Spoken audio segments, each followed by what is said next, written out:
ત્યારબાદ આપનું સ્વાગત છે। રાજકોટ ટીઆરપી અગ્નિકાંડ કેસના 4 આરોપીને જેલ હવાલે કરાયા। યુવરાજસિંહ સોલંકી, રાહુલ રાઠોડ નામના આરોપીને જેલ હવાલે કરાયા છે। ધવલ ઠક્કર અને નીતિન લોઢા નામના આરોપીને જેલ ભેગા કરાયા છે।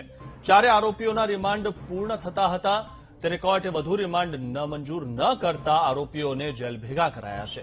ગેમ ઝોનના ભાગીદાર છે યુવરાજસિંહ સોલંકી, રાહુલ રાઠોડ અને ધવલ ઠક્કર, ત્યારે ગેમ ઝોનના મેનેજર છે નીતિન લોઢા। આ વિશે વધુ માહિતી મેળવી અમારા સંવાદદાતા ભાવિશ પાસેથી। ભાવિશ, આજે 4 આરોપીઓ છે તેમને જેલ ભેગા કરવામાં આવ્યા છે અને તેમના રિમાન્ડ હવે વધારે નથી લેવામાં આવ્યા, શું વધુ માહિતી?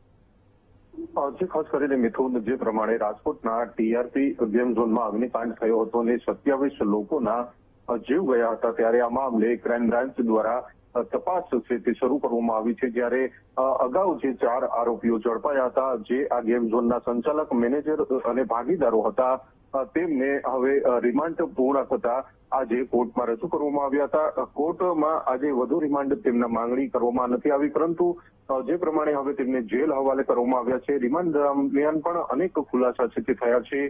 જ્યારે ગેમ ઝોનમાં કેટલા લોકો ભાગીદાર હતા, કેવી રીતના આખું આ ગેમ ઝોન ચાલતું હતું, અહીંનું બાંધકામ કયા પ્રકારનું હતું, કયા જે અધિકારીઓ છે, કોની જવાબદારી હતી, આ તમામ બાબતો છે તે રિમાન્ડ દરમિયાન ખુલી હતી। પરંતુ હવે પોલીસને જરૂર ન લાગતા રિમાન્ડની, ત્યારે રિમાન્ડની વધુ માંગણી કરવામાં આવી નહોતી, જેના કારણે આજે આ ચારે જે આરોપીઓ છે, જે ભાગીદારો અને જે મેનેજર છે ગેમ ઝોનના, તેમને હવે જેલ હવાલે કરવામાં આવે છે। જી મિથુન।